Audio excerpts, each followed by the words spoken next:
Dear students, I'm going to continue with the neuropathology lectures.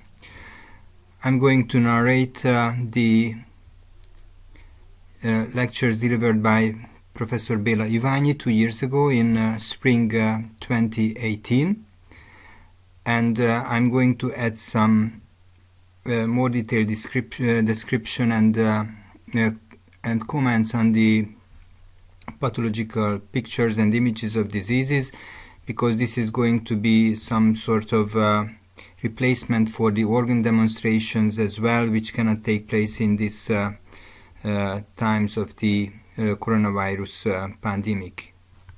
The topic for today is as follows: cerebrovascular diseases, tumors, and demyelinating diseases. These are very important and key aspects of neuropathology.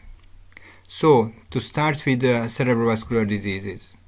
These are the most prevalent neurological disorders in terms of both morbidity and mortality, at least in the industrialized world.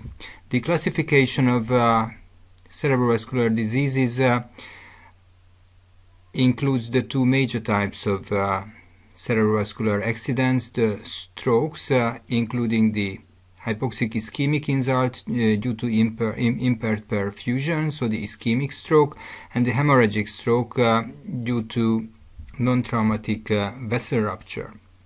There are some further types of cerebrovascular diseases which include the trauma-related cerebrovascular problems, what we have discussed at the previous lecture, the hypertension-related cerebrovascular disease, which is going to be covered today for some slides, and vasculitis as well may cause diseases of the cerebral vasculature. These are the most frequent causes of cerebrovascular problems. But before we go for these major types of cerebrovascular incidents, we are going to talk about a little bit about the diffuse hypoxic insult, the hypoxic encephalopathy, which regarding pathogenesis is caused by transient generalized reduction of the cerebral perfusion, and the frequent cause of it is cardiac arrest, which could happen due to, for example, ventricular fibrillation, and severe myocardial infarct. Cardiogenic shock is also causing very much reduced perfusion, insufficient perfusion of the central nervous system. Severe hypotension due to any other causes than myocardial infarct and cardiogenic shock, for example, hemorrhagic shock as well may cause severe hypotension and hypoperfusion. If the drop in the perfusion pressure lasts for less than 3 minutes, then we consider it as a reversible hypoxic damage, and the patient is experiencing a transient hypoxic post-hypoxic confusional state, and may recover with a complete functional state. Certainly it could be associated with some degree of neuronal loss, but the neuronal reserve in the brain and the spinal cord is really vast, so in many of these cases the patient can continue a normal life. If the diffuse hypoxic damage or hypoxic or ischemic damage, it depends on whether there is a defect in the perfusion as well or just the oxygenation. We discussed it last time. If it lasts for more than 3 minutes, then irreversible hypoxic damage occurs. Macroscopically, in such a brain there is diffuse brain edema. The reason for that is partially due to the impaired blood-brain barrier and the increased extravasation of fluid into the brain parenchyma itself. There is going to be a pure demarcation between the gray matter and the white matter, which is a relatively early sign of such a diffuse ischemia hypoxia. And under the light microscope, we see the red neuron change. So these hypoxic neurons which are undergoing cell death are quite characteristic. Again, we have shown them yesterday, so in the previous lecture. And the neuronal damage is following the concept of selective vulnerability in the central nervous system. There are some cell populations which are really prone to hypoxic, ischemic, and other types of injuries, and these include the pyramidal neurons in the cortex, in the hippocampal CA segments. Just in brackets, I note that the CA2 segment, for example, is relatively resistant to ischemia and hypoxia, which is an interesting feacher. And Purkinje cells are also considered as very sensitive to hypoxia. They produce these red neuronal loss or apoptotic cell deaths quite frequently. The laminar necrosis usually affects the cortex, the layer 3, layer 5, which contains the large pyramidal neurons, which are, as mentioned, really vulnerable to ischemia and hypoxia. They may die, and this develops this laminar necrosis. So these two lamina of the cortex may die in severe hypoxia and ischemia.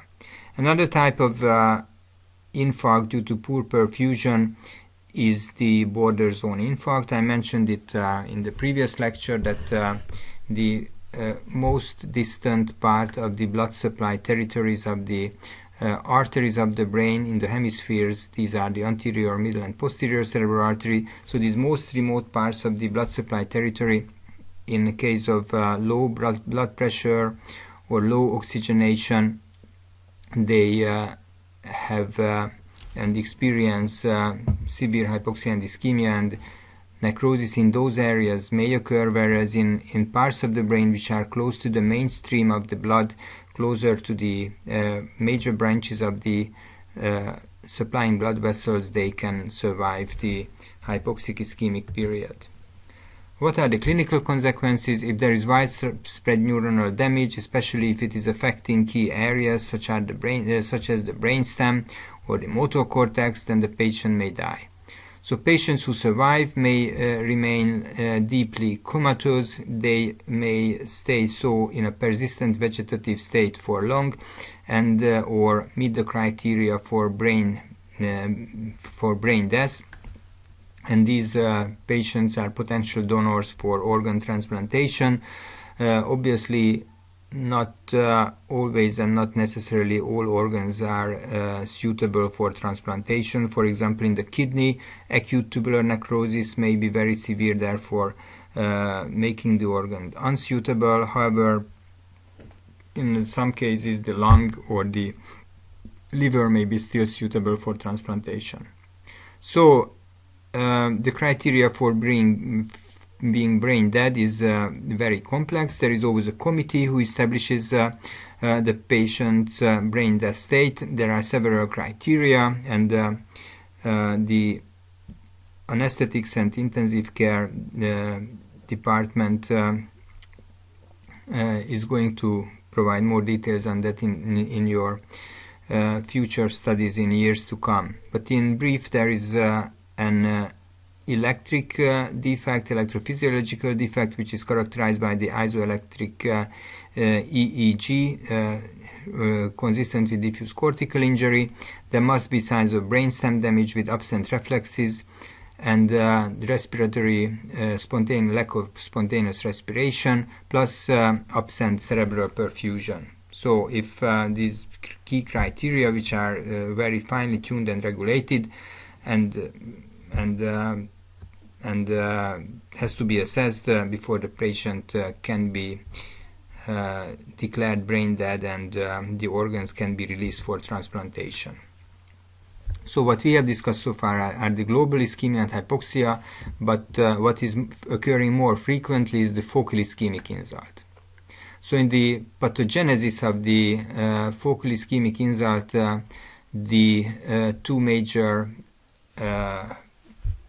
mechanisms are either thrombosis and an atheromatous plaque of an artery of the circle of Willis or the branches of the circle of Willis, and most frequently the middle cerebral artery may become thrombosed upon an atheromatous plaque, and the more proximal the site of the blood vessel which is occluding, the larger the anemic infarct. Embolization of the intracerebral arteries from cardiac thrombi. It can happen from the myocardial wall, obviously from the left side of the heart, for example, following a myocardial infarct, whether it is subendocardial or transmural. The damage to the endocardium makes it prone to thrombosis, and parts and pieces of the thrombus may get into the cerebral circulation, causing usually middle cerebral artery territory infarct. But other sources of cardiac emboli are the cardiac valves, artificial valves, or in mitral stenosis there is atrial fibrillation quite frequently with dilated atria and globose thrombies in the atrial appendages, and these could be also sources for systemic embolization, and the frequent target organ is the brain. The reason why the middle cerebral artery is receiving the thromboemboli is that the internal carotid artery and the middle cerebral artery are in a relatively direct continuation, so the blood flow is most frequently carries the thromboembolus into the middle cerebral artery. If there are complete occlusion or narrowing of small arteries or arterioles, what is happening quite frequently in hypertension, then multiple small infarct may occur, especially in the basal ganglia or in the white matter, and these are the morphological substrates of hypertensive cerebrovascular disease. This picture is an example of a severe arteriosclerotic narrowing of the middle cerebral artery. You can see the arteriosclerotic plaque with the bright yellow color due to the foamy lipid-rich material which is accumulating in parts in macrophages. Obviously you cannot see that with the naked eye, but we have microscopic evidence of that in many other cases. And here is the fibrous cap covering the atheromatous plaque, and if this fibrous cap is becoming discontinuous, if there is a rupture or ulceration or erosion of this fibrous cap, then the material of the atherosclerotic plaque is going to be exposed to the serum, and this is a very strong trigger to the coagulation cascade, especially the extrinsic pathway is going to be triggered. Actually, there is also a narrowing of the lumen of the artery, approximately a 40% narrowing of the lumen, which is quite a lot, but not extremely lot. So unless there is a thrombotic occlusion of the lumen, this is still compatible with relatively normal preservation of the cardiac perfusion, especially if the other blood vessels or the more distant branches are in a relatively good condition. So this is a histological image of a fresh thrombus sitting on an atheromatous intimal plaque. Here is the fresh thrombus. There is some separation of the fibrin and of the cellular element within the thrombus. Here is the intimal plaque with some areas consistent with small cholesterol crystals, or probably there are also many foamy macrophages here probably, but we would need higher magnification to be sure of their nature. If someone is experiencing a cerebral infarct, for example due to the occlusion of the middle cerebral artery by thrombus or embolus, then imaging is the next or the first step, so not the first, because the first is the assessment of the patient by the clinical symptoms, but a very important step before anything happens interventionally is before any intervention can happen is the imaging of the brain. And this is a typical appearance of a large infarct affecting the middle cerebral artery, which is separated from the surrounding area, which has quite severe edema as well. There is a slit-like narrowing of the lateral ventricle on this left side of the brain, and there is also a midline shift. You can see that, so that is also a characteristic feature. And in this edematous brain, you cannot really appreciate the sulci and the gyri, which are still visible on the other side. Here is the sulcus, here is the gyrus, so this, you cannot really see that on this edematous and the infarcted hemisphere in the left side. So not the whole hemisphere is obviously infarcted, but this large middle cerebral artery territory is undergoing necrosis. The reason why it is so important and fundamental to do imaging before any interventional treatment is that in case of a ischemic stroke, ischemic infarct, thrombolysis, usually within 3 hours, is potentially helpful and may rescue quite a large proportion of the brain parenchyma which has suffered ischemic injury.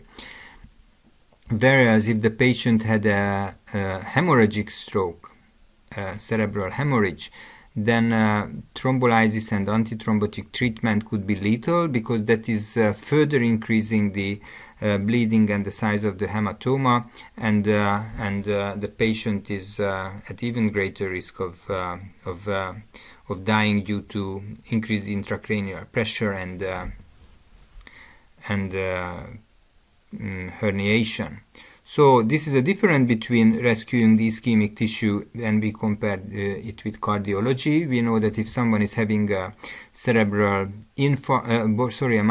infarct, then thrombolysis can be initiated upon electrophysiological signs of myocardial infarct alone. But in the brain, to be able to differentiate whether the stroke is ischemic or hemorrhagic, imaging has to be performed, and the routine and cheaper and quicker method is to perform CT to differentiate the ischemic stroke from the hemorrhagic stroke. So thromboembolism may cause several, sometimes multiple infarcts in the territory of the middle cerebral artery.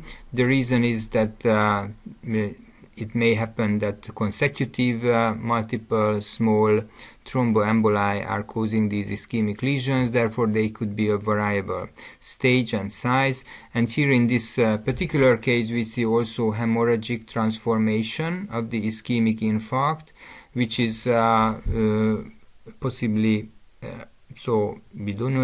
I do not know exactly the reason in this particular case, but the reason could be that this patient perhaps was anticoagulated because may have had atrial fibrillation or artificial valve or other myocardial or cardiac problems, and in these patients there is an increased tendency for hemorrhagic transformation of an ischemic stroke.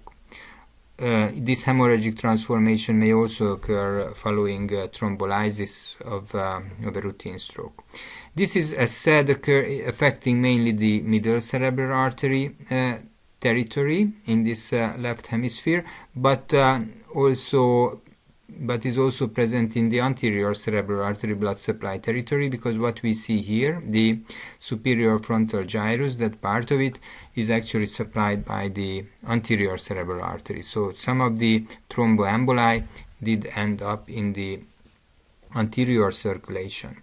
And another very characteristic feature what we can see on this slice, on this brain slice, is the midline shift. So this is the midline shift, which is also usually clearly visible on an imaging, CT or MRI, and there is a very strong shift, left to right shift in this case, which may be accompanied by subfalcine herniation of the cingulate gyrus, which was not the case in this particular time. Here you see the anterior cerebral artery, here you see the middle cerebral artery in the Sylvian fissure, and there are some key anatomical structures, the caudate nucleus, the internal capsule, the putamen of the lentiform nucleus, which can be seen on this brain slice. There is a so-called cavity of the septum pellucidum, which is an anatomical variant of the septum pellucidum. We do not consider it pathological. So, and the midline shift is due to the edema, which is an accompanying feature of an ischemic but also a hemorrhagic stroke, mainly because of the disruption of the blood-brain barrier and the increased permeability of fluid into the brain. In the white matter, we do see sometimes, especially in patients with hypertension, luminal narrowing or obstruction of arteries, of small arteries, causing this hyaline arteriolosclerosis. In some of the blood vessels, as you can see here, there is also perivascular spacing, which is feature, and if you look at the neuropil, there is also some paleness of it, so there is also some myelin loss. And these are features in small vessel disease affecting the brain, which is frequently noted in hypertension.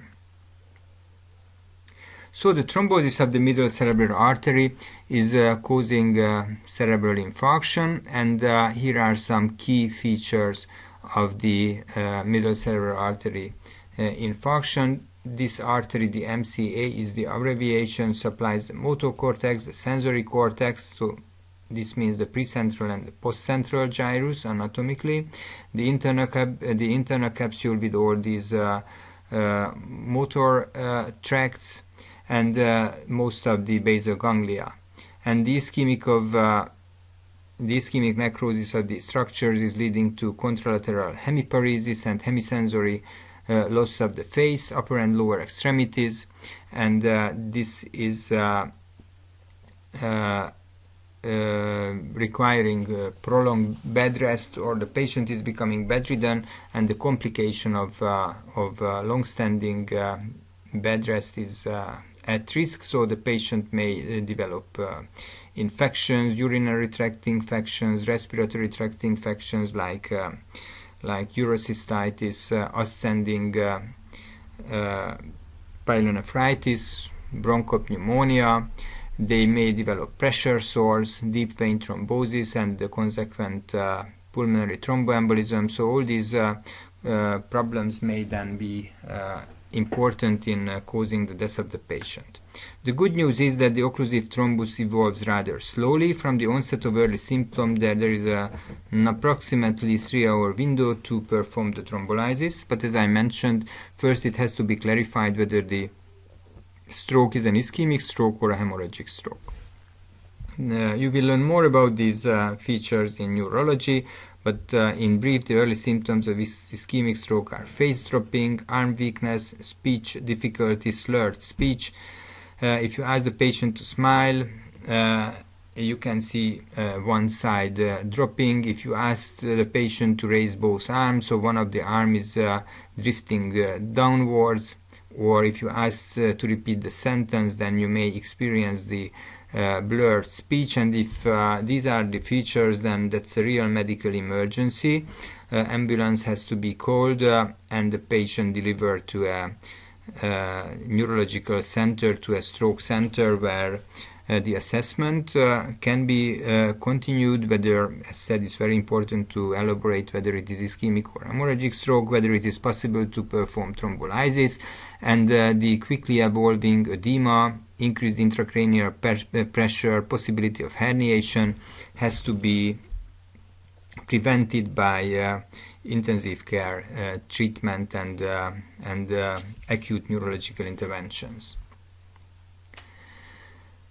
So, in case of an occlusive thrombus in the major arteries, cerebral infarct will ensue, and in the previous lecture we mentioned the early consequences of hypoxia and ischemia with the red neurons, and if we go a little bit further in time, we can say that by 48 hours the ischemic area becomes pale, soft and swollen. The corticomedullary junction is becoming really indistinct, and in light microscope you see the red neurons in high numbers, and many of these red neurons are going to become apoptotic or necrotic.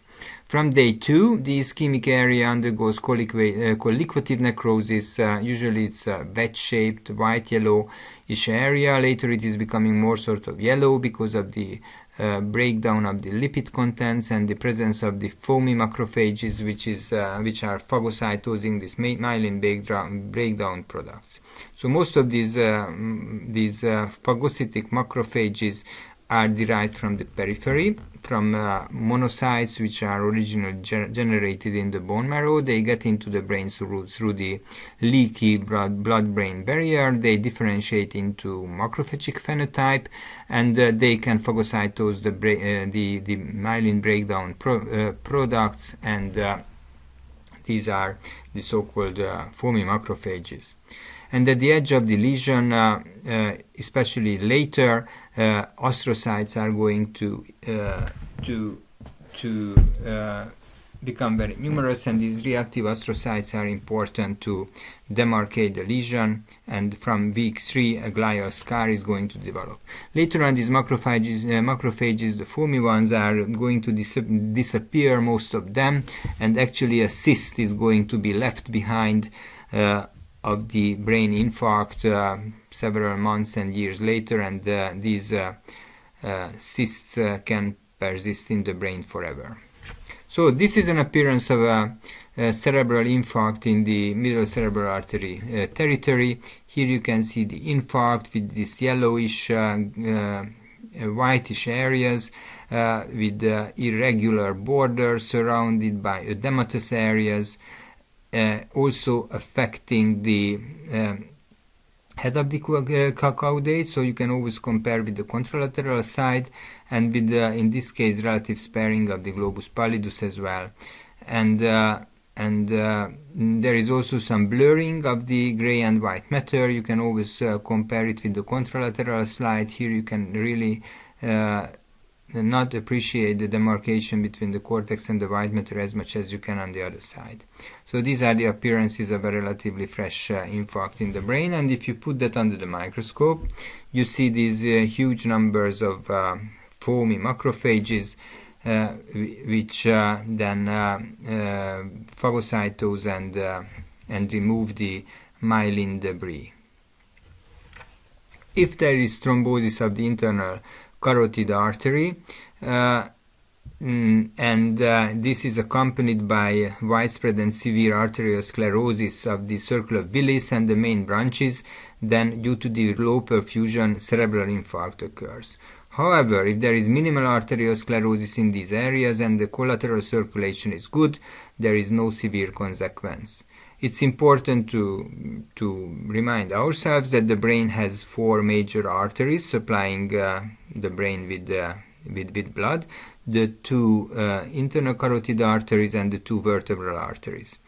And the vertebral arteries, as you know, are merging into the basilar artery. And if there is a thrombosis or occlusion of the basilar artery, it is usually lethal because it is due to these perforating blood vessels. They are supplying the brainstem with oxygenated blood, and if there is a thrombosis of the basilar artery, severe brainstem infarct is going to develop, and the infarcted brainstem with the key centers of respiration and cardiovascular regulation and the reticular formation, if these areas are going to be irreversibly damaged, that is not compatible with life. As next, we are going to talk a little bit about the hypertensive cerebrovascular disease.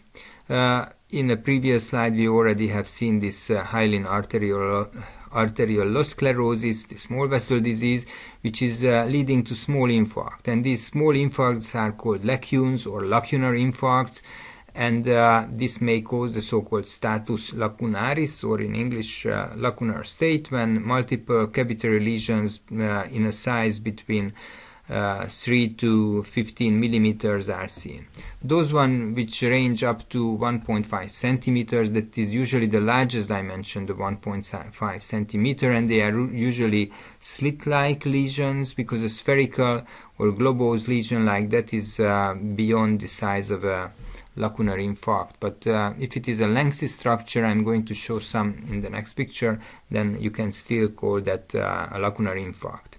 And the typical location for developing lacunar infarcts are the basal ganglia, the internal capsule, and this is not really good news that the internal capsule can be affected, because even a small infarct, a small lesion affecting this major motor tract where the corticospinal tract is passing through the basal ganglia, then it can cause quite significant neurological deficit and paralysis of the muscles. It is quite frequent in the deep white matter and may also occur in the pons. That is again a very unfavorable lesion, because a small lesion in the pons may have very severe neurological consequences. And this formalin fixed brain shows several hypertension-related vascular problems. So one of them are these multiple lacunar infarct causing lacunar state, affecting the right basal ganglia, also involving the internal capsule, so it may have caused neurological problems quite extensively. This is in the right hemisphere, and in the left hemisphere you have a huge destructive hemorrhagic lesion. This is an hemorrhagic stroke or apoplexy of the brain. Again, both the localization affecting the basal ganglia and the size is very much consistent with a hypertensive etiology, a hypertensive hemorrhage. So this is an old lesion, this is a fresh lesion, and this fresh lesion was which with its consequences caused the death of the patient, and therefore after the postmortem examination and fixation in formalin, this slice of the brain is presentable to you. So these are the lacunar infarct in a hypertensive patient, and I mentioned that even the lengthy one, measuring up to 1.5 centimeters, they are in diameter usually not very big, so these are really small lesions found here and there, and these are actually causing psychomotor slowness of the patient. The patient is slow to respond, slow to think, slow to move, and if the lesion is very widespread and severe, it is one of the morphological substrate of vascular dementia. So if we examine the lacunar infarct under the microscope, they are usually in the basal ganglia or in the deep white matter. If it is in the white matter, it is quite conspicuous that there is a loss of myelin. If you apply some other stain for myelin, this is the H&E stain, but you can apply myelin stain like LFB Nissel, Luxor, Fast Blue, and Nissel. You do not need to remember that. Then this loss of myelin is quite conspicuous. And in this necrotic infarcted area, you see foamy macrophages. Not that many, because it's probably a very old lesion, and many of the foamy macrophages has already been removed from this lesion, and the edge of the lesion there is gliosis, which is demarcating it more or less. Clinically, such lesions, these multiple lacunar infarct may be silent or may cause some cognitive deficit, dementia, or even reach the severity of vascular dementia. In hypertensive individuals with lacunar state, usually they also suffer from coexisting severe atherosclerosis in the circular villus and the main branches, and may have glial scars due to previous large infarcts. And many of these patients have also multiple infarcts as mentioned, and they may also suffer from so-called multi-infarct dementia. So the vascular dementia may have this multi-infarct component. In general, approximately 100 milliliter of brain substance necrotized due to multiple infarcts are usually resulting in signs of dementia. But obviously it's not only the volume, the quantity, but also the anatomical localization is important. And the white matter injury due to hypertension-induced arterial occlusion, cause focal myelin loss, psychomotor slowness, and this is the so-called subcortical vascular dementia. And in many of the patients we have both multi-infarct mechanism and the small vessel related subcortical vascular dementia, and there is a description or a name for this, the so-called Binswanger's disease, which is used more in the imaging field, and this is what Binswanger disease is looking like on an MRI. Hyperdense foci in the white matter, not really very sharply demarcated, and dilated lateral ventricles due to the quite severe loss of the white matter, so myelin loss secondary to the vascular problems, which is in many cases resulting in small vessel disease due to the hypertension. So, as next we are going to move to the hemorrhagic insult or hemorrhagic stroke, which is due to spontaneous rupture of the blood vessels, and there are some typical sites. In the basal ganglia, which is also called ganglionic hemorrhage, the cause is usually hypertension related, and usually the uncontrolled hypertension with some episodes of very high systolic blood pressure above 200 millimeter mercury, causing a hypertensive crisis. That is the cause of rupture of the blood vessels and the apoplectic hemorrhage within the brain parenchyma. If the hemorrhage is occurring in the lobes, it is called so-called the lobar hemorrhage. It has various causes. Just back to this point, if the patient is suffering hypertension, obviously the basal ganglia is a very, very frequent cause of hemorrhage. But there are also two other areas where hypertensive hemorrhage may occur, and one of them is the brainstem. And hemorrhage may also occur in the cerebellum, which is not necessarily so closely associated with hypertension. So the pathogenesis of hypertensive cerebral hemorrhage, usually it affects people, more frequently men, above the age of 50. It is usually associated with hypertension which is difficult to control medically, which are not responsive to which is not really very well responsive to antihypertensive treatment, and has episodes of hypertensive crisis with sudden increase in the blood pressure. And this may lead to rupture of dilated, aneurysmally dilated small arteries affected by hyaline arteriosclerosis. And the small aneurysm-like dilatations, which are not so very obvious here in this image, but in this picture, in this blood vessel, but you can see that, for example, in this artery there is quite a lot of variation in the thickness of the vessel wall, and some parts could be part of an aneurysmal dilatation. In a different plane of the section this could have been perhaps better visible, and these small dilatations are also called by some textbook the so-called Charcot-Bouchard microaneurysms. This is a name of two French doctors who describe these lesions, but you do not need to remember these for the exams. So microaneurysms are possible and potential sources of rupturing of these blood vessels, where the wall has some hyaline arteriosclerosis, sometimes arteriolosclerosis. In some cases, hyaline means, amorphous eosinophilic material, which is replacing the normal muscular layer of the wall. The localization of intracerebral hemorrhage, I already mentioned the basal ganglia, and especially the putamen, the lentiform nucleus, and the thalamus are frequently affected. And pons, the brainstem, is also a not so infrequent target of intracerebral hemorrhage, and this has a very, very bad prognosis. Obviously, the pons, if the pons is damaged by cerebrovascular insult or stroke, it is and if that is large enough, that is incompatible with life and causing death of the patient.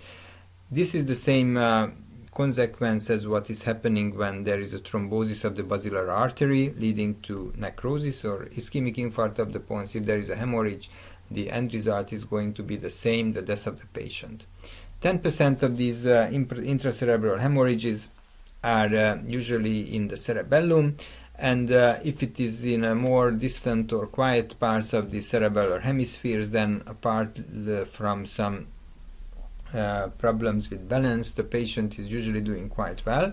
But if the cerebellar infarct is close to the brainstem or to the vermis, it may cause severe consequences and increased pressure and cerebellar herniation into the foramen magnum and death of the patient.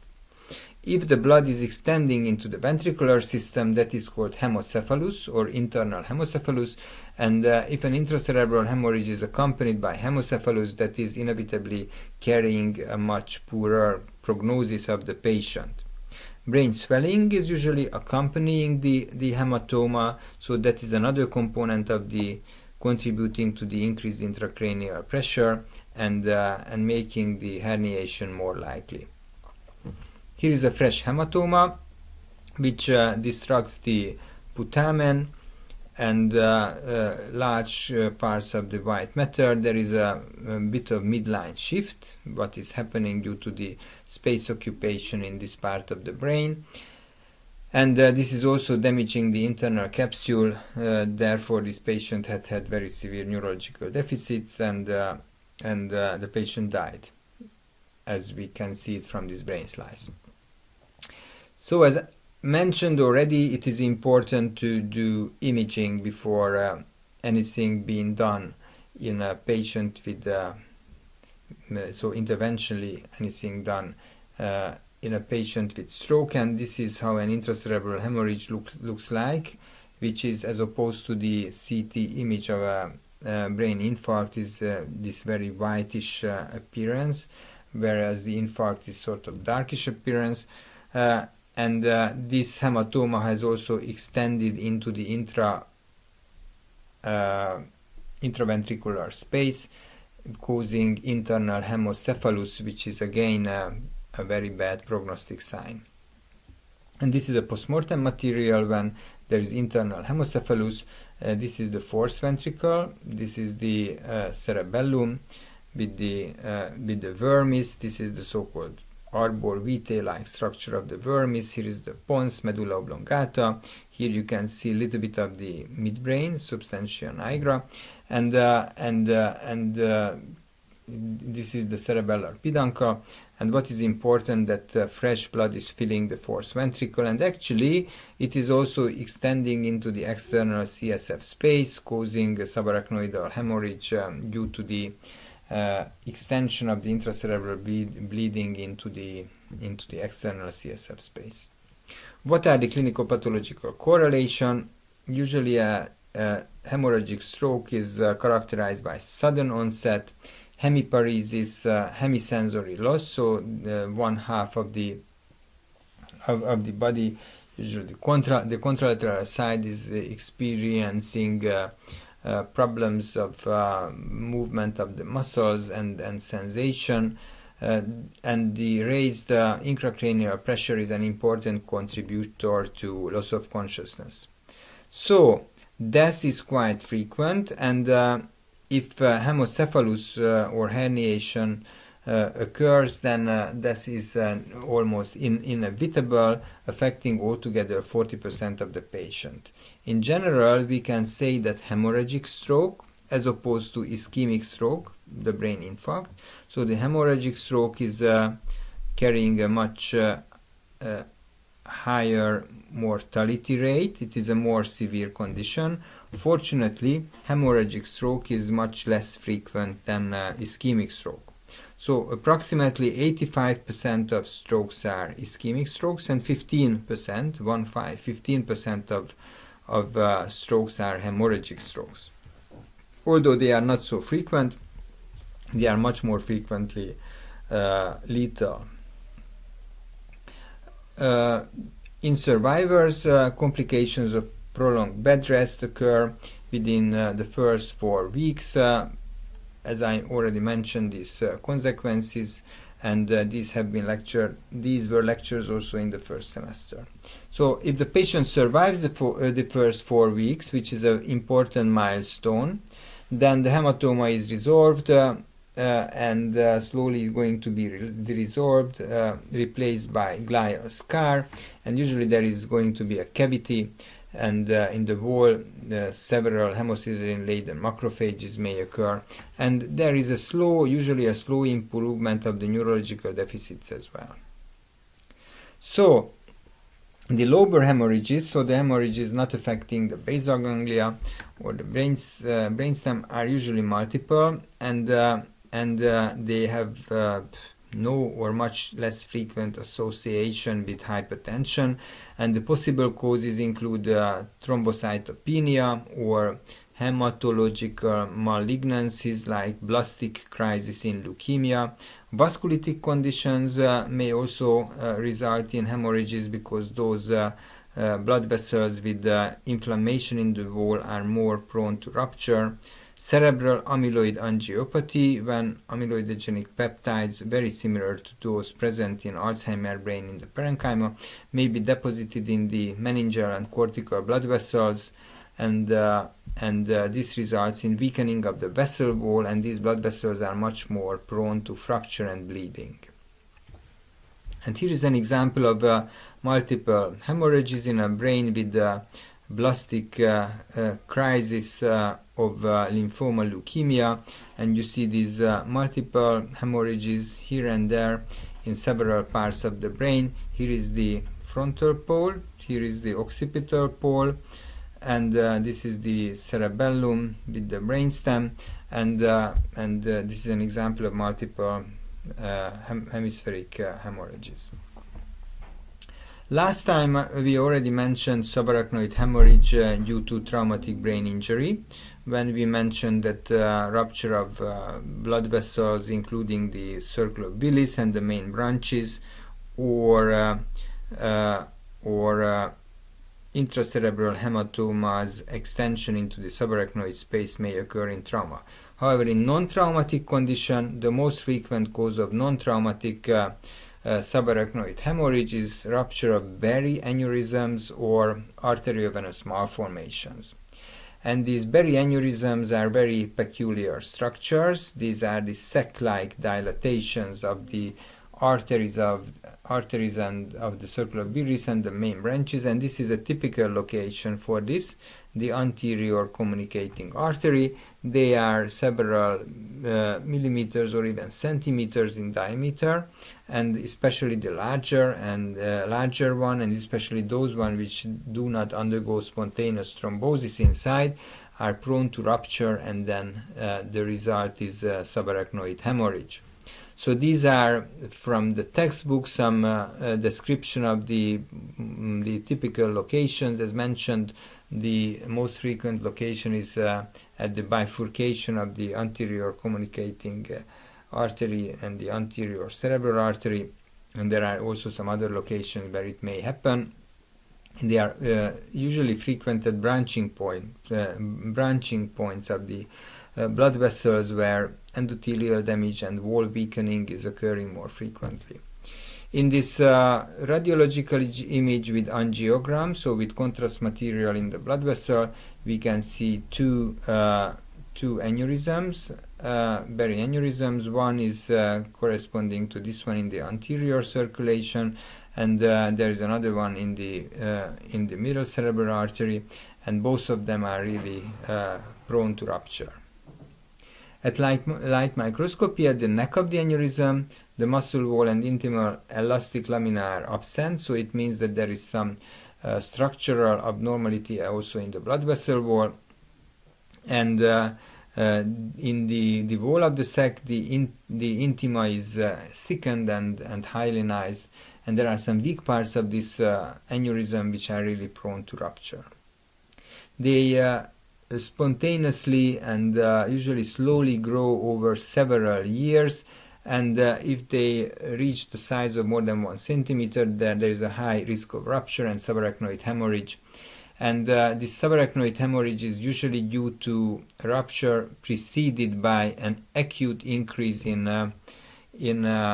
blood pressure, so associated with hypertensive crisis, the Valsalva maneuver, straining at stool, or any other causes of increased intracranial pressure, and the subarachnoid hemorrhage itself is contributing to increased intracranial pressure.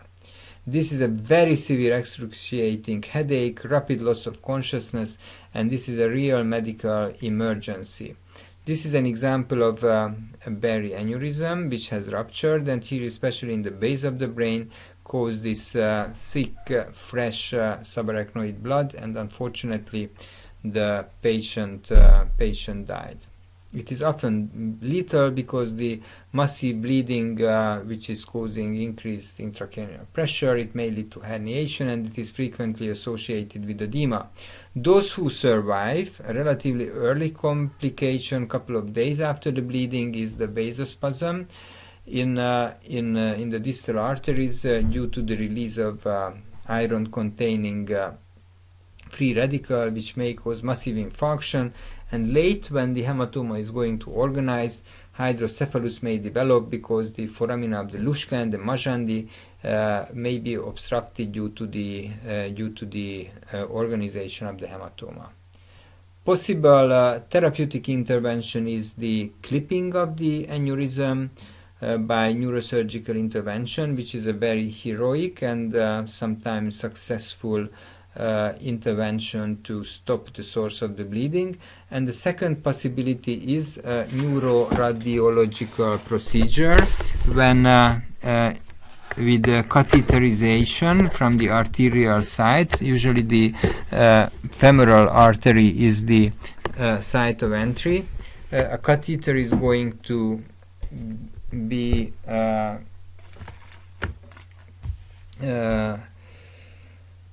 led into the orifice of the aneurysm, and at the tip of the catheter it contains compressed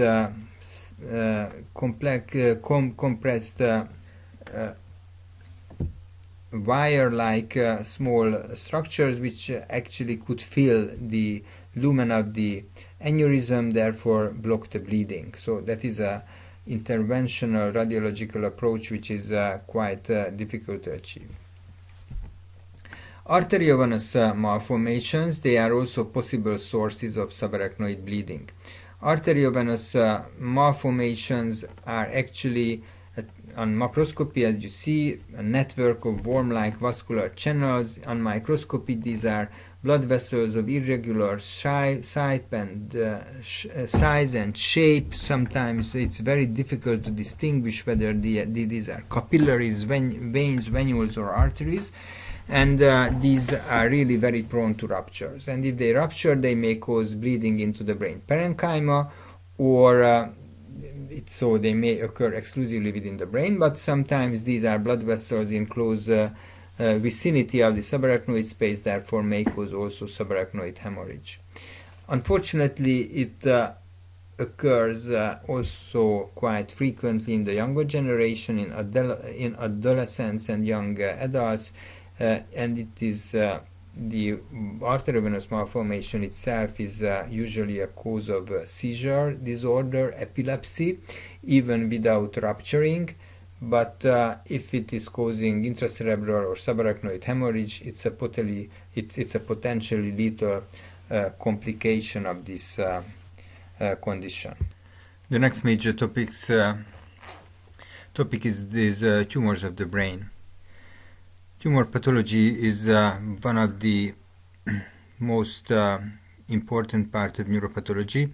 In the daily work of a neuropathologist, we mostly deal with brain tumor specimens received from neurosurgeons for diagnosis. Sometimes we receive intraoperative specimens as well when we do frozen sections or intraoperative smears to provide the neurosurgeon with provisional diagnosis, and then after embedding the specimens into paraffin after formalin fixation, the final diagnosis can be established. Here in this slide you see the three major or three selected parts of brain tumors which are going to be discussed as part of your year 3 medical student pathology education, but the numbers of brain tumors is much higher and the issue is much more complex. If you are interested at least to have an overview about brain tumors, you can Google WHO classification of tumors of the central nervous system 2016, and then the so-called blue book of brain tumors is going to come up, or a paper introducing this latest edition of the central nervous tumors published in Acta Neuropathologica, as far as I can recall, and there you will see the table listing all the brain tumors, and you will see that there are many more than what is listed here. However, gliomas, medulloblastomas and metastases represent three important and characteristic features of brain tumors, and as a starter it is suitable for your studies. So gliomas, the name implies that these tumors have glial morphology, and at least the traditional concept is that these tumors are derived from glial cells. Some of them have morphology resembling to astrocytes. These are called astrocytomas, and the most malignant form of astrocytoma is called glioblastoma. Some of these glial tumors resemble oligodendroglial cells. These are called oligodendrogliomas, and some of these glial tumors resemble ependymal cells. These are called ependymomas. So this is a so-called phenotypic classification based on the morphological features of the cell, but with the advance of medicine and molecular background of diseases and tumors, we know more and more that the phenotype, the appearance of the tumor is not necessarily truly and completely reflecting the nature of these cells of origin. So I don't want to go into more detail, but I just would like to emphasize that it is not as simple as that astrocytomas are neoplastic transformation, are derived from neoplastic transformation of normal astrocyte, because this is not the case. The cells of origin are not fully understood, but we assume that these are cells with some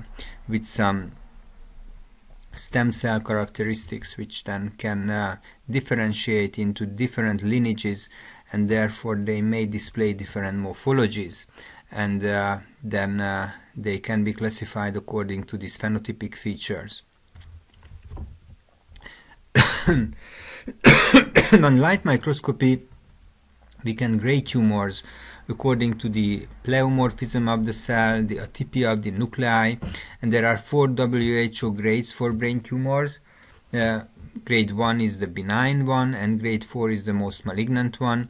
And this is not only a morphological grading, but it has there's an effort in the WHO classification that the WHO grades may also correlate with the clinical prognosis and possible outcome of these brain tumors.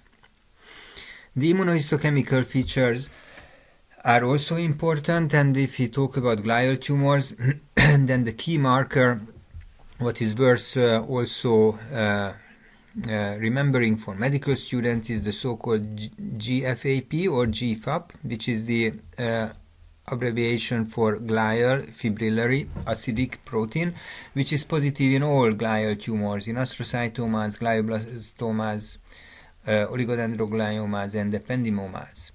However, the staining pattern of GFAP excuse me, is different, say, between astrocytomas, oligodendrogliomas and ependymomas. So the GFAP immunostain is also helpful to differentiate from the immunohistochemical expression pattern aspect these different types of tumors, because they are sometimes not so easy to identify whether a glial tumor is astrocytoma, oligodendroglioma, or ependymoma. So this is the immunohistochemistry. And obviously genetics is also very important, and there is a long list of genetic markers. Some of them can be also assessed by specific antibodies targeting mutated proteins. And just one example is mentioned here for you, the so-called isocitrate dehydrogenase gene, the IDH1, and then this is the protein product, this enzyme, which is frequently mutated in astrocytomas and oligodendrogliomas of lower grade, and not mutated in ependymomas. So I'm going to mention a little bit more about the IDH1 later on, and that is going to be sufficient for the exam. So astrocytomas, as the first group, they may actually occur at any age. But if astrocytoma occurs in children, there is a high prevalence or high chance that the pediatric astrocytoma corresponds to pilocytic astrocytoma. And this is the most benign type of astrocytic tumors. As you can see, it belongs to WHO grade 1. So this is the lowest grade. And as I just mentioned, the IDH mutation status, these tumors lack mutation in the IDH, so that's an important genetic marker of these tumors. And on macroscopy, on gross examination, they are usually localized in the cerebellum, in the posterior fossa. They are cystic, which is also visible on imaging, and they are well circumscribed, which is really good, because if they can be accessible for neurosurgery, then there is a good chance that they are completely removed. If they are localized in the cerebellar hemispheres, then there is a good chance for complete resection and cure of the patient. But some of these pediatric pilocytic astrocytomas are very close or involving the brainstem and the vermis, and then that location complete removal may not be possible, and then these tumors then tend to regrow again, and then may or may not need further neurosurgical treatment. On histology under the microscope, this is the classical H&E, hematoxylin and eosin stain. You can see that this tumor has a relatively low cellularity, which is again a good sign. The pleomorphism, the variability of the nuclei, is not very high, so they are resembling to each other quite well. There is no increased mitotic activity, so no mitotic figure in this field.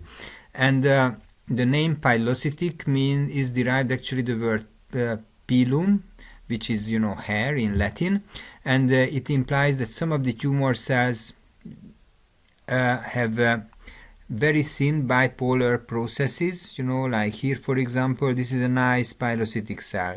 Obviously, it's not a feature of all pilocytic astrocytoma cells, but sometimes you can see this one. This is a really nice piloid cell, bipolar cell with thin elongated nucleus. So this is a feature. And another feature of this tumor that it has a so-called biphasic pattern. It has some compact areas with more fibrillary background, and it has some loose microvascular areas as well. Another feature of this tumor, the presence of the so-called Rosenthal fibers. You do not need to remember it for the exam. It is considered as a bonus material, which is again GFAP positive, compact, thick, filamentous-like structures, which are quite characteristic for this type of tumor. In adults, pilocytic astrocytomas are very rare, but we have other types of astrocytomas. And they tend to, in adults, the astrocytic tumors tend to arise in the hemispheres. And the peak age when they occur first are in the between the age of 35 and 40 in the fourth and the fifth decade actually, and most of them have a driver mutation, the IDH1 mutation. So there are different IDH genes and proteins, and the IDH1 is the more important, but it is sufficient for you to remember that IDH, isocitrate dehydrogenase gene mutation, is really important. And these adult type astrocytomas fall into different WHO grade. The grade 2 astrocytomas, they are more benign than the grade 3 and the grade 4, but the problem is that these grade 2 astrocytomas have an intrinsic tendency to transform into grade 3, which is called anaplastic astrocytoma, and then into grade 4 astrocytoma, which is actually called glioblastoma. Yeah? The grade 2 astrocytoma, if we want to use the nomenclature absolutely accurately and it is full length, it is called diffuse astrocytoma. And then grade 3 is the anaplastic astrocytoma, and grade 4 is the glioblastoma. Yeah? And then it's important to note that the outcome of grade 2 tumors is not that good either, because the mean survival after surgery and chemotherapy is between 6 to 8 years. And what is happening with these tumors with the grade 2 astrocytoma, that over time, as said, it is over 2-3 years, it is going to transform into anaplastic, and then after another year or two, it is going to transform into glioblastoma. And after a year or two, unfortunately, the patient is going to die of this glioblastoma. And this type of glioblastoma, which is originating from grade 2, grade 3 astrocytic tumors, these are called secondary glioblastomas. Please don't mix it up, the secondary prefix with metastatic type thing, because it's obvious it's a primary brain tumor, but this is evolving from lower grade astrocytic tumors. This is to differentiate the secondary astrocytomas from the so-called primary astrocytomas, which arise de novo. They start as glioblastoma.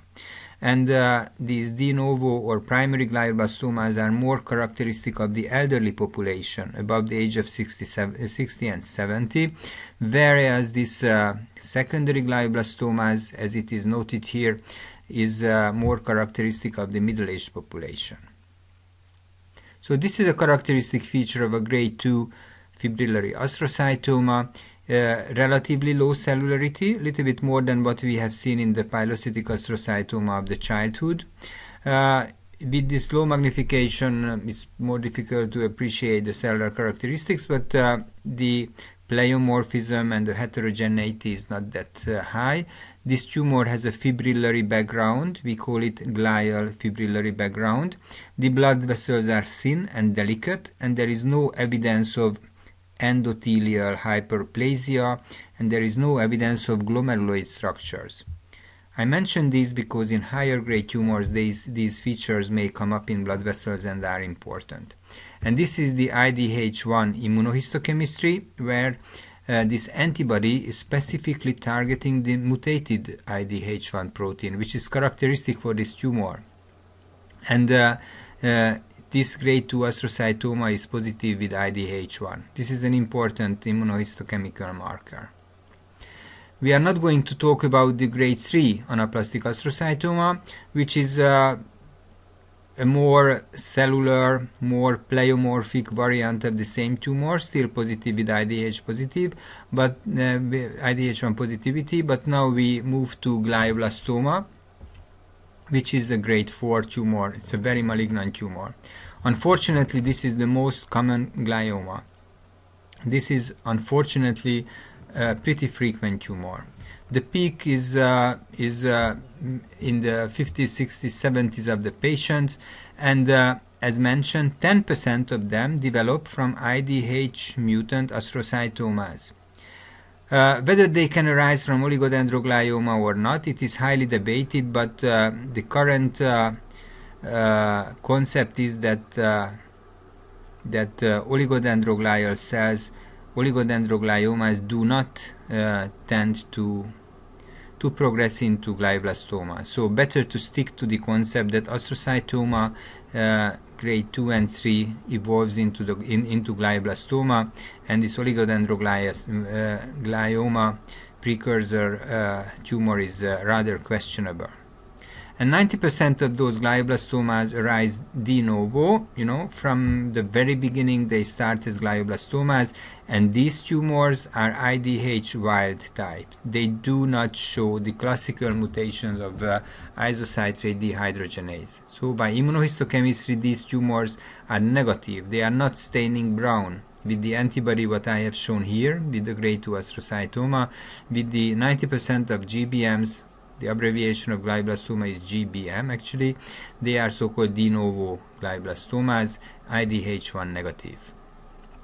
And this is the macroscopic appearance of a glioblastoma in the temporal lobe. It is very heterogeneous in appearance. In the previous nomenclature it was called glioblastoma multiforme because it is so multiform, it is so heterogeneous. But now we call these tumors only glioblastoma, but still it is true that it is very heterogeneous, very multiform.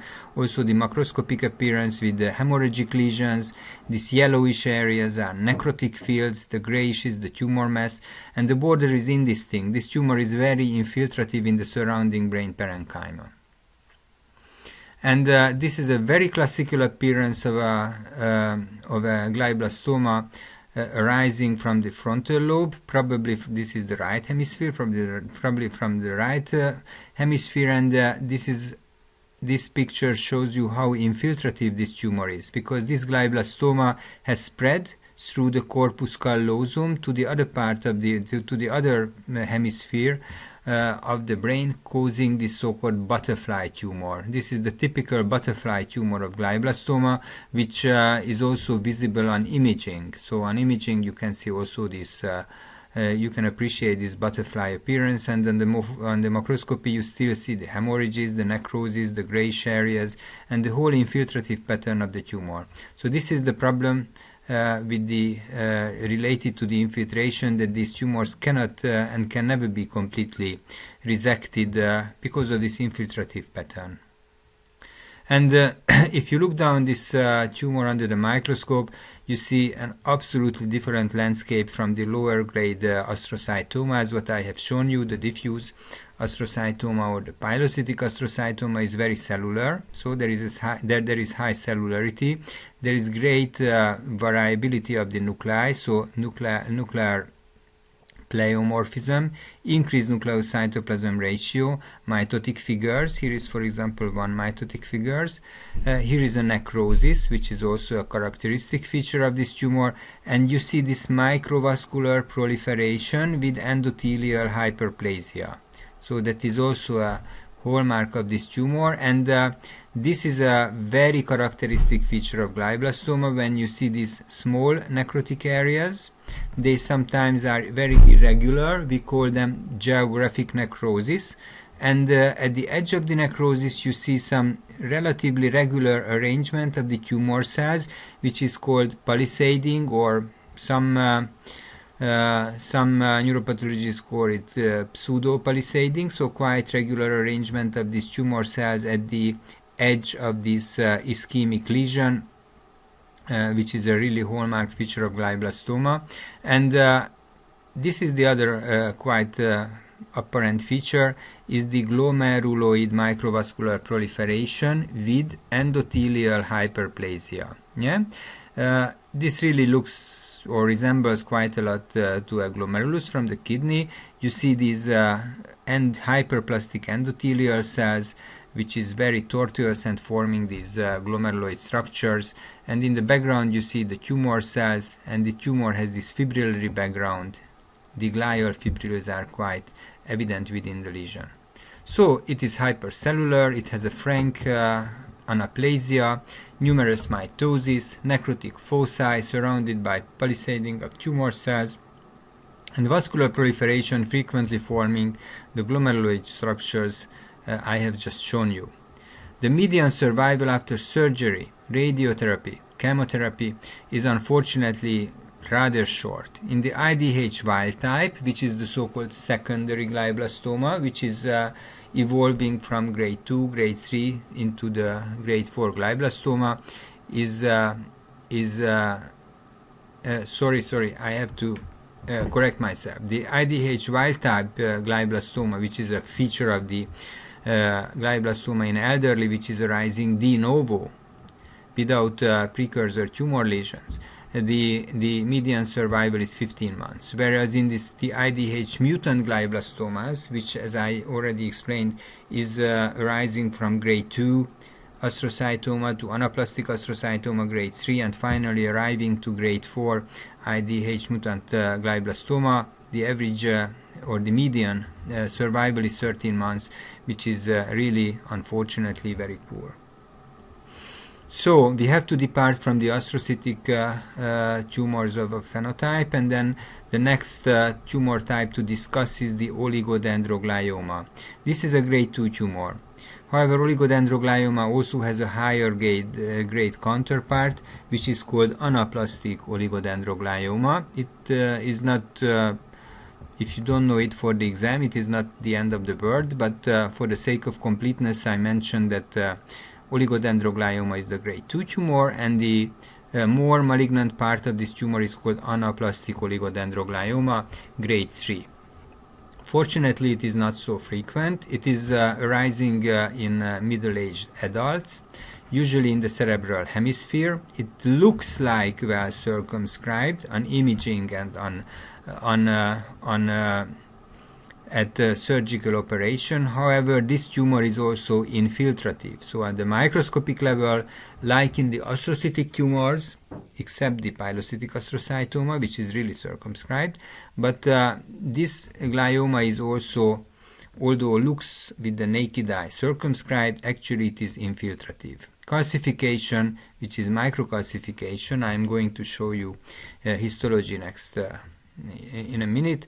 Calcification is also quite common, and the presence of calcification is a helpful diagnostic tool also on imaging, because on MRI the calcified lesions are showing up quite clearly, and that helps to distinguish a tumor, whether it is astrocytoma or oligodendroglioma.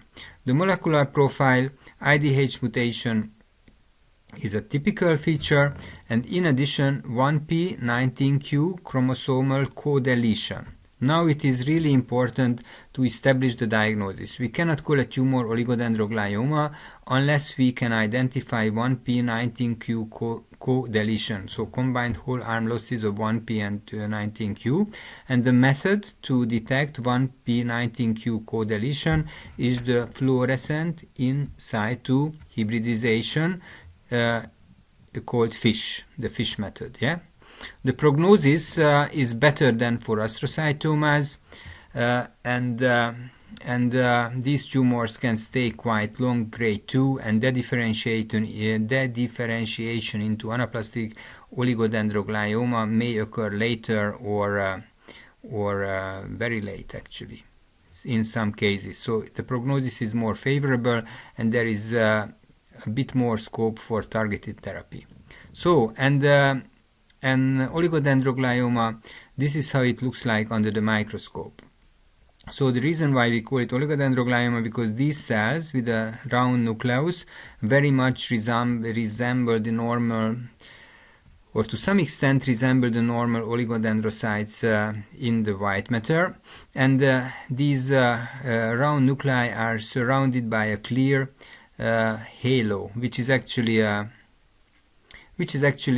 fixation artifact. So if you use frozen sections, you do not really see this halo formation, but in formalin fixed paraffin embedded material you can see that. It's also called by the English literature this fried egg appearance of tumor cells. Yeah, and as you see, these tumors are really infiltrative. So this is the brain with the non-tumorous brain with many reactive astrocytes. Here are some neurons, and these tumors tend actually also to surround some of the neurons. Here as well. You don't need to know it for the exam, but I can't resist telling you that this feature is called perineuronal satellitosis, which is also a quite frequent feature of this tumor. And this is the microcalcification, what we do see in oligodendrogliomas quite frequently. the microcalcification, which is often a helpful tool also on the imaging. So we say goodbye to oligodendroglial tumors, and as next we are going to discuss another type of glial tumors, the ependymoma. The ependymomas are probably really arising from ependymal cells. They are rather uncommon tumors. They are more often in children than in adults, and in children they are usually localized in the posterior fossa, in the cerebellum, or the fourth ventricular lining, and they may cause obstruction of the CSF flow, causing secondary hydrocephalus, and unless treated, it can be also lethal. The supratentorial ependymomas, so not in the posterior fossa, not in the cerebellar, close to the cerebellum, are usually more common in adults, and those have less favorable prognosis. There is ependymoma also in the spinal cord. Many of the spinal cord ependymomas are also these typical grade 2 ependymomas. However, in the cauda equina, there is a very benign type of ependymoma, which is a grade 1 ependymoma, which very precisely, if you want to know the real name of that ependymoma, that is called myxopapillary ependymoma. You don't need to know it for the exam, but if you are interested, you may learn and remember that. So myxopapillary ependymoma is a grade 1 ependymoma, which is much more benign. Sometimes resection, complete resection, is not really possible, because the neurosurgeon has to be very careful because of the nerves there, and therefore recurrence and regrowth is likely.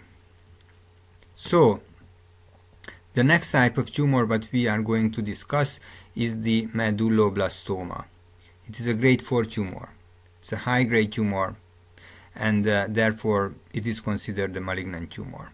This is typically a childhood tumor. The peak is 7 years of age, and this tumor is derived from primitive neuroectodermal cells. There are 3 molecular subtypes, 3 subsets according to the driver mutation. And we are not going to go into details. If you are interested, you can Google it. You can find good literature or in the WHO book. You can do some reading about it. But I would rather focus on more basic aspects of pathology and neuropathology than going into deep details of medulloblastoma. But these molecular subtypes are also important because they also provide clues for targeted therapy. And some of the molecular subtypes, especially if they occur at certain age, a little bit younger or older, they carry better or poorer prognosis. So they have really important clinical pathological correlation and prognostic value. The medulloblastoma typically arise in the vermis of the cerebellum, and under light microscope it is a densely packed small blue cell composed tumor. It is also called SBSCT, small blue cell tumor, which is an umbrella term for such lesions. Mitosis and necrosis is frequent. So this is how a medulloblastoma looks like. They have also several morphological variants, not only the genetic subtypes but also the morphological variants. One is the classical one. So this is what we see is a classical morphological variance. As you can see, these cells have high nucleus cytoplasm ratio, quite pleomorphic, quite hyperchromatic nuclei, and you need immunohistochemical stains, but I'm not going to go detail into to better specify which type of small blue cell tumor it is. Several decades back, a small blue cell tumor was labeled as small blue cell tumor because without the availability of immunohistochemistry and genetics, no really accurate characterization and diagnosis was possible. If the small blue cell tumor occurred in a child in the posterior fossa in the cerebellar vermis, then the pathologist said small blue cell tumor consistent with medulloblastoma. But now we can do a lot to characterize these tumors, and we do so in the daily routine neuropathological practice. These medulloblastomas have a tendency to metastasize via the cerebrospinal fluid down to the spinal cord. These are also called sometimes drop metastases. Such drop metastases may also occur with the ependymomas. Otherwise, actually, the brain tumors are not tumors which give metastases. Metastatic tumors to the brain from the periphery is quite frequent, yeah. But brain tumors do not tend to metastasize outside the brain, which is a very interesting issue. There are several explanations and speculations about that, but that is again beyond the scope of this lecture now. The prognosis of medulloblastoma depends on several factors: the genetic subtype, the morphological feature, and the resectability. So the extent of resection is also an important predicting the survival, which is overall the 5-year survival is 70%, which is, considering that this is a grade 4 tumor, not that bad. And over the past years and decade, a lot of improvement has happened in not only in diagnosis but also treatment of medulloblastomas. Many of these young patients can be cured from medulloblastoma, which is excellent news and a great progress in neuro-oncology. The next groups of neoplasms, what we discuss very briefly, are the secondary or metastatic tumors into the brain.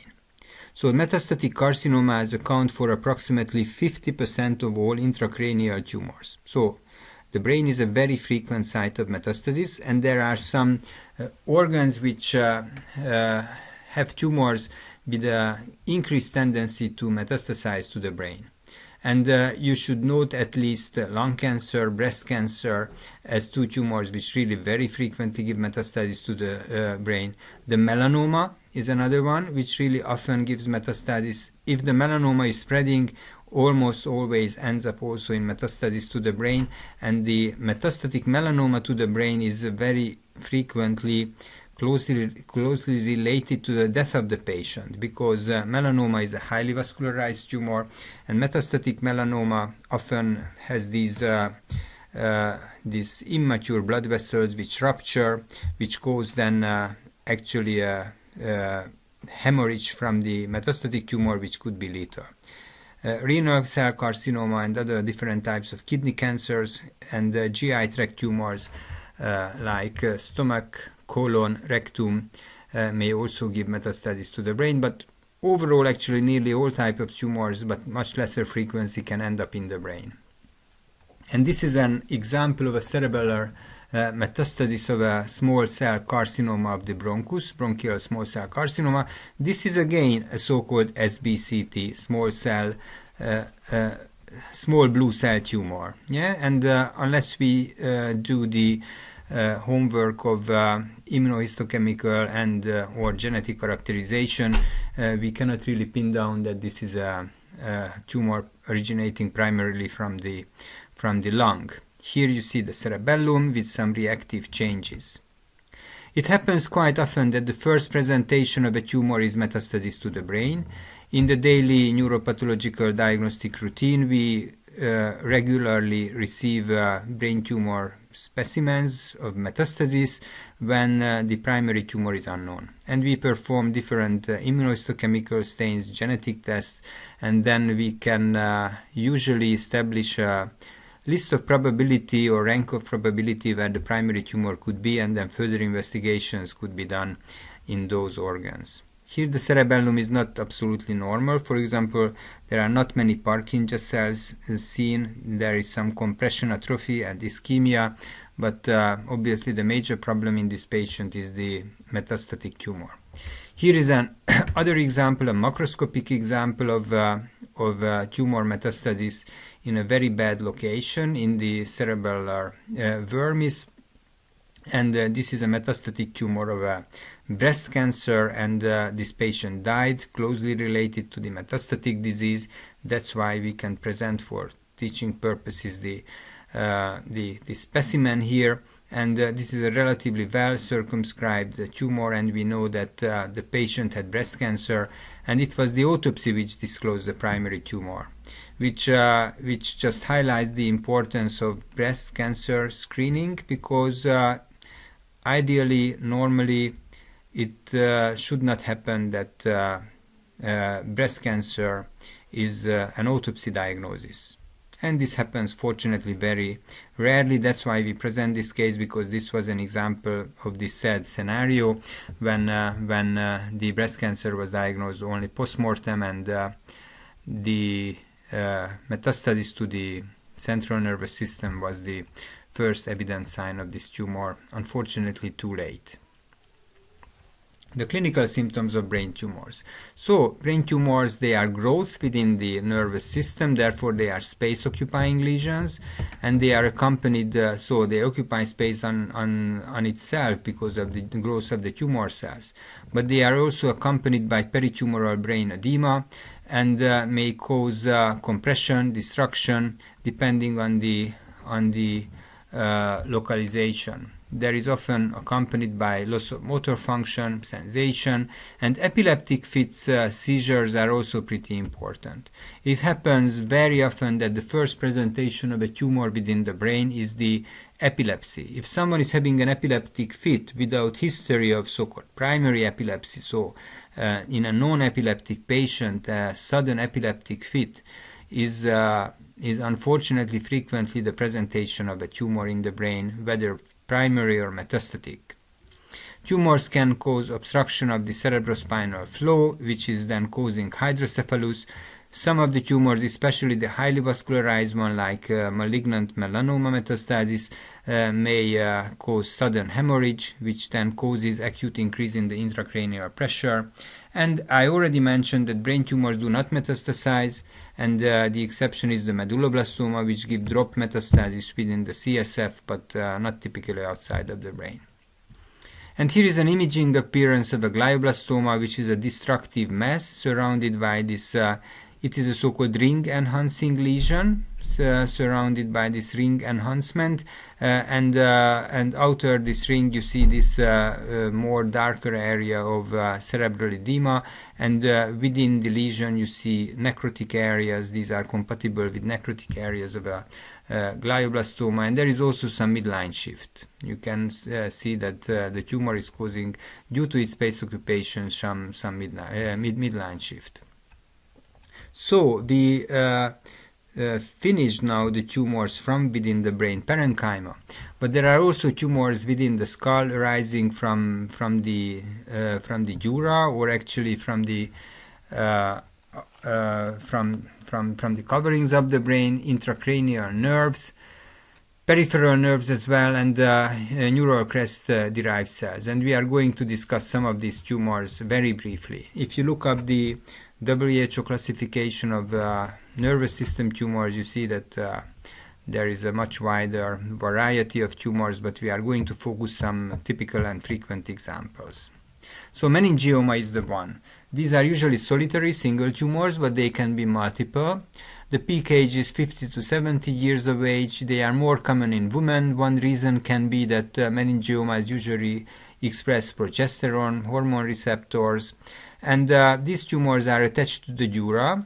Most often they are parasagittal along the falx cerebri, and they may cause compression of the brain from outside. And they are believed to arise from the so-called arachnoidal cap cells. So they are tumors of the coverings of the brain. So they are not really, they are attached to the dura, but they are not derived from dural but arachnoidal cells.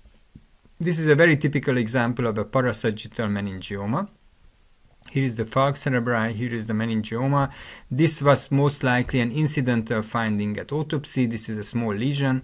And you can imagine that in the living patient it is very difficult to remove and operate such a meningioma, because here you have the superior sagittal sinus. Yeah? And if a surgeon is aiming at removing this meningioma, has to be extremely careful and vigilant not to damage the superior sagittal sinus, which can cause a very severe venous hemorrhage, very difficult to control. And under the microscope, meningioma has several morphological patterns. So we are not going to go into detail on that, but this is the most characteristic type of meningioma, which is causing this whorled pattern, several small spherical-like structures of so-called meningothelial cells. So that's what we see here. It's moderately cellular. There is no increased mitotic activity, no necrosis. There are some highly enriched collagenous areas within the tumor. So this is an absolutely benign tumor. This is a variant of meningioma with numerous microcalcifications. So what is actually happening? You see these little whorls, and these whorls may actually undergo degeneration, and these degenerated whorls later on become calcified. So this is a dystrophic type of calcification, and these rather concentric, quite spectacular pseudomatostructures can be present, and they can be very, very numerous. If these are really as numerous as we see in this tumor, then we call this meningioma variant like pseudomatous meningioma. The prognosis, if the removal is complete, then the prognosis is excellent. If the removal is not complete, then recurrence may occur.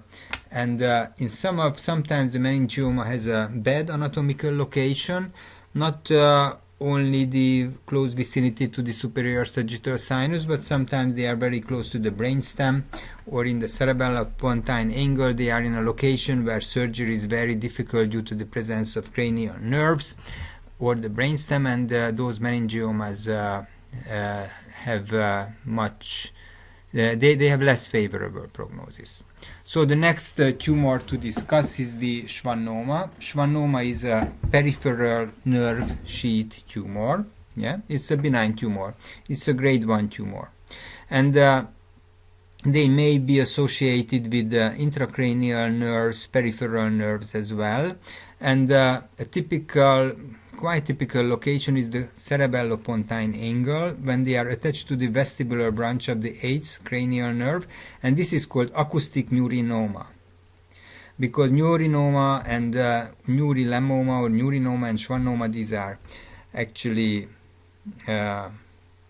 both this is a little bit the old nomenclature, but acoustic neurinoma is still used for this 8th cranial nerve schwannoma. Anyway, Schwannoma is the current name of the name in the classification, but this specific type is still called acoustic neurinoma. This is associated with hearing loss or decreased ability to hear, and if it is bilateral, so if someone is having a bilateral schwannoma of the vestibular nerve, then that is almost always associated with type 2 neurofibromatosis, a genetic syndrome. And these tumors are perhaps or possibly derived from Schwann cells, but this is again the same issue of phenotype and true origin of cells. The Schwannomas have some resemblance to Schwann cells, but probably it is not as simple as neoplastic transformation of these Schwann cells. On light microscopy, there is a mixture of two growth patterns. It's again a biphasic tumor, like I discussed it with the pilocytic astrocytoma. They have cellular areas of elongated cells alternating with loose myxoid regions. And this is what we see here. So these are the areas of relatively compact dense areas, and amongst these you see these loose areas. They are, you don't have to remember this, these compact areas are called the Anthony A, the loose areas are the Anthony B regions, which are characteristic of the tumor. They like the cell nuclei are usually elongated, thin. There is no increased mitotic activity. This is the cellular or compact, and this is the loose or myxoid area, Anthony A and Anthony B areas, if you wish, how they do look like.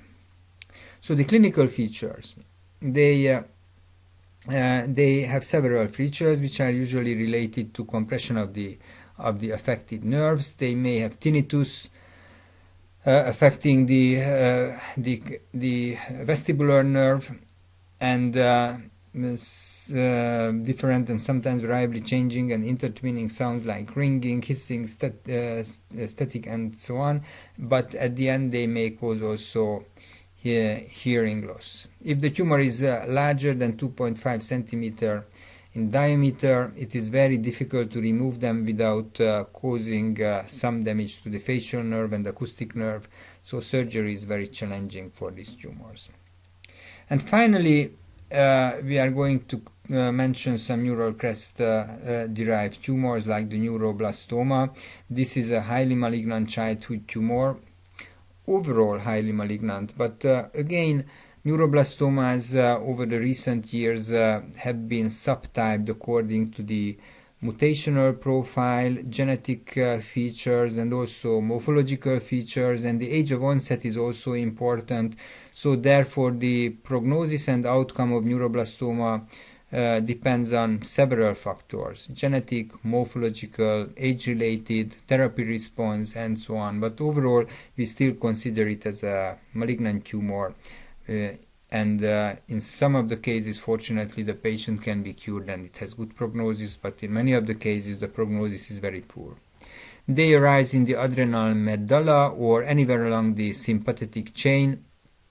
Two typical mutations are characteristic: the ALK mutation and the NMIC mutation, especially in advanced stage of the disease. Usually they present as large retroperitoneal masses, and again the morphology is very variable, but it usually has a small blue cell tumor component, SBCT component, small primitive appearing cells with dark nuclei, scant cytoplasm. Sometimes the tumor cells are concentrically arranged about central spaces filled with neuropil, and these are actually called rosettes. So these are these rosettes which are feature of some of these neural type tumors, not only the neuroblastoma, but you may find it in some other tumors, true rosettes or pseudo rosettes. Also in retinoblastoma you may find similar features. Again, a small blue cell tumor. You have to do immunohistochemistry and sometimes even genetic analysis to pin down the diagnosis. So what are the prognostic factors in neuroblastomas? Age is important. Children younger than 18 months have a better prognosis. Higher stage or NMIC amplification predict a poor outcome. And catecholamines, similar to the pheochromocytomas, can be detected from the serum, and these the metabolites of them can be used for screening of the patient, also following the treatment, because if these metabolites are still present or increasing in the serum, this indicates that the tumor has recurred. So it is also important as a biomarker to monitor disease recurrence, disease progression, or effective therapy. So we have finished with the tumors, and the next and final large part of neuropathology, what we are going to discuss in this lecture, are the demyelinating diseases. There are many of them, and we are going to focus on the most important ones quite briefly.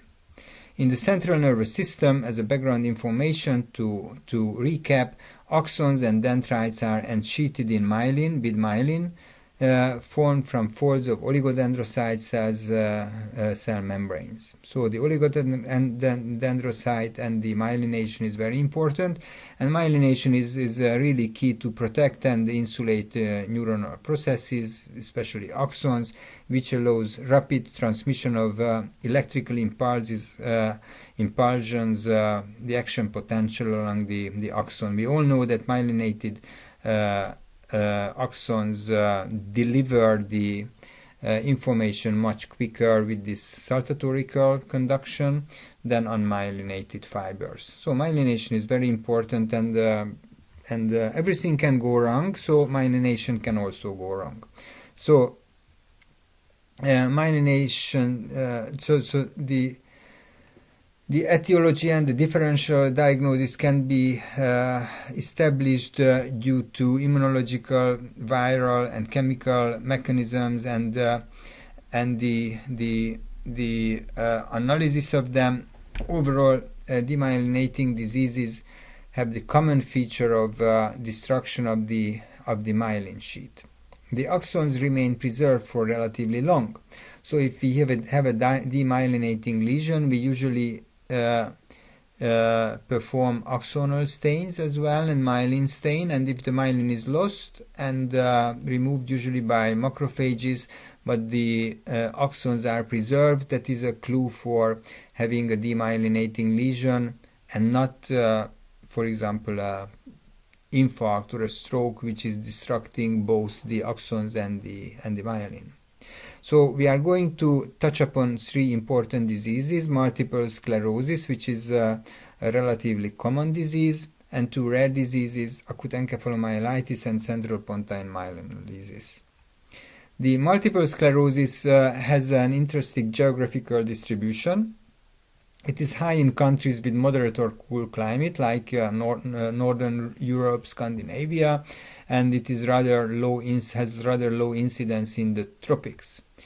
It is more common in whites than in other races, and much more common in females, and usually the symptoms begin and present between, so the disease usually starts between the age of 20 and 40, and as said, it is much more frequent in females. So it is an autoimmune disease, and what is important that both cellular and humoral autoimmune response is directed against components of the myelin, and this process is probably triggered by a virus, especially in a genetically susceptible host. So this is probably something, an immunological cross-reaction, primarily aimed at targeting the virus, which then ends up damaging the myelin. CD4 cells are important. Different types of T helper cells are important, and cytokines as well, like interferon gamma, TNF alpha, which are important in the activation of macrophages, which then phagocytose the myelin. Interleukin 17 and 22 are relevant in recruiting neutrophils at the sites of myelin damage, which is aggravating and amplifying the inflammatory change. And this is part of the cellular response. However, there is also a problem with the humoral immunity, which is reflected by the presence of IgG autoantibodies, which may also play a role in the demyelinating process. The macroscopic and morphological appearances, which can be also seen in good quality MRI images, is quite telling, although sometimes it is not so simple, and there is a list of differential diagnoses, but this is a very typical case of multiple sclerosis, when you have these plaques, we call them plaques, multiple sclerosis plaques, and they have typical locations. This is a very typical location at the lateral ventricle, at the edge of the lateral ventricular in the subependymal area, these cap-like lesions. They may be also present at the cortex medulla interface, but within the white matter. They can be also present in the optic nerve, causing visual field defects or even blindness. They may be present also in the brainstem, which is a rather unfortunate location, causing sensory or motor problems, or even contributing to death. They can be also present in the spinal cord. So it's quite heterogeneous, the possible localizations, but there are some typical sites. And this is the reason why multiple sclerosis patients have quite variable symptoms depending on the individual involvement, in the individual patient, the neuroanatomical involvement by these lesions. And another important aspect, but before we go for that, it's higher magnification, this periventricular lesion, which is really typical and characteristic. So another important aspect that there are two types of plaques. There are several other ones, but these are the two major types of plaques: the active and the inactive plaques. In the active plaques, the process is ongoing. There is an apoptosis of oligodendrocytes, myelin loss, phagocytosis, reflected by foamy macrophages, perivascular lymphocytic coughs. So this is an active and ongoing process. And then we have the so-called inactive plaques, which is almost devoid of myelin, and the inflammation is more replaced by myelin. So this is one important aspect. And the other important aspect that the clinical course, it comes here later, that the clinical course has typically relapsing and remitting course. It means that these lesions, active and inactive plaques, are presenting in a quite heterogeneous picture. Some of the plaques are in this, and the other plaques are in the other stage. And as these plaques may become inactive plaques, there is some spontaneous recovery of the neurological deficit, which is usually occurring suddenly in case of an acute plaque. But as this plaque is recovering, some of the neurological deficit may resolve. And I already mentioned that depending on the localization of the plaques, there could be some motor symptoms like limb weakness affecting the corticospinal tract, visual symptoms, paresthesia, vertigo, bladder incontinence, depending on other localizations, and the clinical presentation varies quite from patient to patient. You will learn more about the clinical course in neurology, but it has a so-called relapsing remitting course. So there are some relapsing, some active phases of the disease, followed by some recovery. But unfortunately, the recovery is never reaching the original state of neurological status of the patient. If I want to draw this curve, then the deep sides are the relapses, and then there is some recovery, but the relapse is always deeper than the recovery, and it means that the patient, after the long term, after 10 years or so, are going to become in a very poor condition, and usually they die. They are going to become wheelchair bound, later bed bound, and they are going to die usually from consequences of prolonged bed rest. So there is another demyelinating condition, the acute encephalomyelitis. These are viral inflammations affecting the brain and the spinal cord. Myelitis is the acute inflammation in the spinal cord. Encephalitis is this inflammatory condition affecting the cerebrum, the brain, and these are also associated with oligodendrocytes injury with subsequent demyelination, and unfortunately they carry a fatal outcome. And finally, there is a condition called central pontine myelinolysis, which is in these days fortunately becoming very rare. It is quite peculiar, quite characteristic. There is a loss of myelin with preservation of axons and neurons in a symmetric pattern involving the pons. It has a very characteristic neuroanatomical location. And the typical patient is an alcoholic who has a severe electrolyte, usually sodium, potassium, and osmolar imbalance, and if there is a rapid correction of the hyponatremia, then this may result in this demyelination, central pontine demyelination, which is actually leading to tetraplegia, respiratory arrest, and death. So it is important that the correction of the ionic imbalance should be done in a very structured and accurate way according to the guidelines. So it is a rare lesion, important lesion, and it can be avoided by careful correction of the osmolar and ionic imbalance, which happens usually and typically in an alcoholic patient.